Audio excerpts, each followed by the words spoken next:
20h45 heure Alger. Madame, Monsieur, bienvenue dans ce 24 heures Afrique. Le Front Polisario, par la voix de son représentant à Genève, a encore une fois mis le doigt sur la situation des droits de l'homme dans les territoires sahraouis occupés. Et affirme que la seule condition pour le lancement du processus politique conduisant à la fin du conflit doit être réglée. Cette situation, par ailleurs, Obi Boucharaya a mis au pilori l'Union européenne pour sa passivité quant à la condition du peuple sahraoui. Le respect et l'observation des droits de l'homme au Sahara occidental et par conséquent la libération de tous les prisonniers politiques, mais aussi ouvrir l'accès aux observateurs et à la presse internationale sur les territoires occupés serait une véritable mesure de confiance entre les deux parties du conflit. C'est une garantie sérieuse avant de discuter de processus politiques visant à régler le conflit et à aller vers la décolonisation.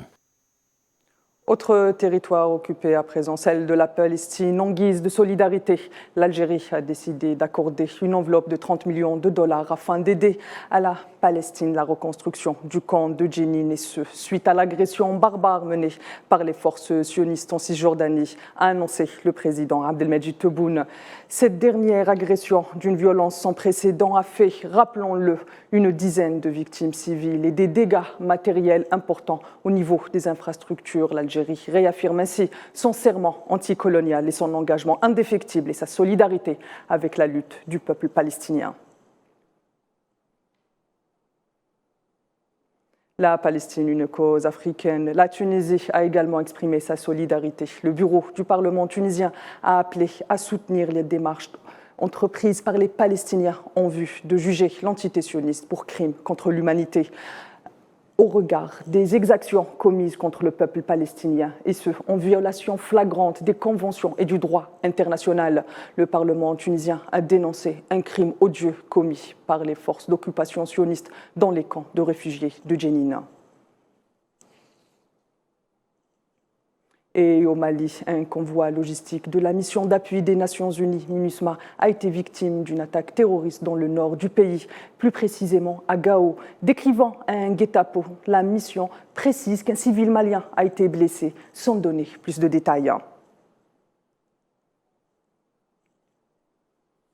C'est un air de déjà-vu pour la CEDEAO. En effet, la prochaine réunion de la communauté économique des États de l'Afrique de l'Ouest va se pencher sur les transitions au Mali, au Burkina et en Guinée, avec à l'ordre du jour la situation politique dans ces trois pays membres de l'organisation, ou plus précisément l'état des lieux, des feuilles de route en vue d'un retour à l'ordre constitutionnel, des feuilles de route établies préalablement avec l'accord de la CEDEAO qui avait imposé de lourdes sanctions à moitié levées contre les trois pays.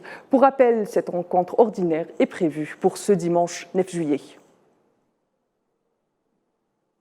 Diplomatie toujours avec cet appel du président sud-africain pour un cadre de négociation entre la République démocratique du Congo et le Rwanda. Cyril Ramaphosa a plaidé jeudi depuis Kinshasa, où il s'est rendu pour une visite d'État de 2 jours pour plus d'engagement de la part de la communauté des États de l'Afrique de l'Est et de la communauté des États de l'Afrique australe, afin de mettre en place un cadre de négociation et réunir autour d'une table tous les acteurs concernés. Pour rappel, de vives tensions cristallisent les relations entre les deux pays voisins. Kigali et Kinshasa s'accusent mutuellement de financer les groupes armés terroristes qui sévissent dans le nord du Kivu, des régions en proie à une importante abcès sécuritaire.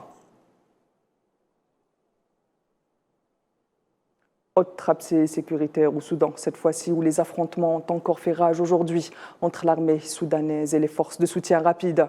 Selon l'Organisation internationale des migrations, le nombre de déplacés a franchi la barre des 3 millions depuis le début du conflit, le 15 avril dernier.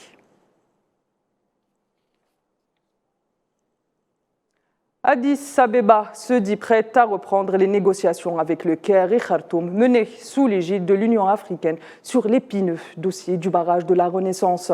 Construit par l'Éthiopie aux amants du Nil, ce barrage est à l'origine de tensions diplomatiques depuis plusieurs années entre l'Éthiopie d'une part et d'une autre l'Égypte et le Soudan. Un sujet signé Khadija Khadaoui.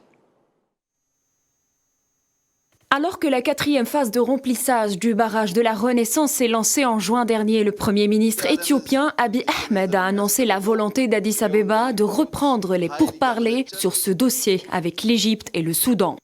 Une annonce faite lors de la 28e session ordinaire du Parlement éthiopien. Abiy Ahmed explique en outre que cette 4e étape s'étendra jusqu'en septembre prochain pour que les pays en aval, à savoir l'Égypte et le Soudan, ne soient pas lésés. Cette crise, connue aussi comme celle de la vallée du Nil, risque d'embraser la Corne de l'Afrique. Selon bon nombre d'observateurs, à l'instar des 2 autres zones hydro-conflictuelles, il y a tous les ingrédients pour une guerre de l'eau. La distribution de la ressource hydrique étant un des grands enjeux du XXIe siècle. Depuis son inauguration en juillet 2020, le barrage de la Renaissance est au cœur des tensions entre l'Éthiopie, l'Égypte et le Soudan. D'un côté, l'Éthiopie et le Soudan affirment leur souveraineté historique sur ces eaux, et de l'autre, l'Égypte s'inquiète des conséquences à court et à long terme de la construction du barrage. Par ailleurs, l'enjeu est aussi économique. Addis Abeba affirme que l'énergie hydroélectrique produite par ce barrage est vitale pour répondre aux besoins en énergie de ses 110 millions d'habitants.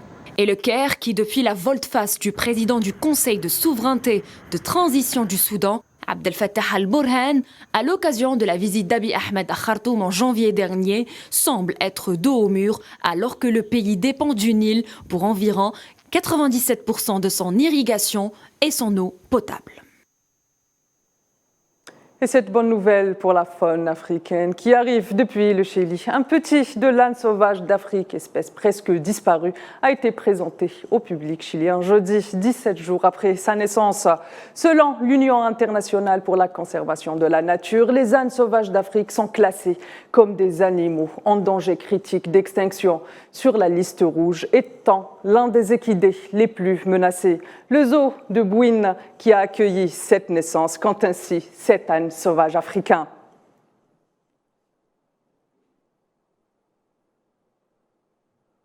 Et patrimoine, avant de clore cette édition, l'Algérie a récupéré 2 fusils faisant partie de son patrimoine historique et culturel en Suisse. Le premier, selon l'ambassade d'Algérie à Berne, remonte à l'époque ottomane, acquis auprès d'une famille suisse qui l'avait mis aux enchères. L'autre, datant du 19e siècle, était aussi destiné à la vente aux enchères à Zurich, en Suisse.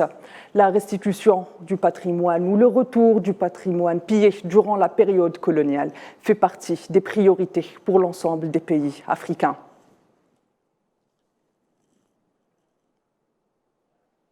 Madame, Monsieur, c'est ainsi que s'achève ce 24 heures Afrique. Dès demain, vous retrouverez Kerim Bouaziz pour le 24 heures Afrique. Quant à moi, je vous donne rendez-vous la semaine prochaine. L'info continue sur Al24 News. Excellente soirée à tous.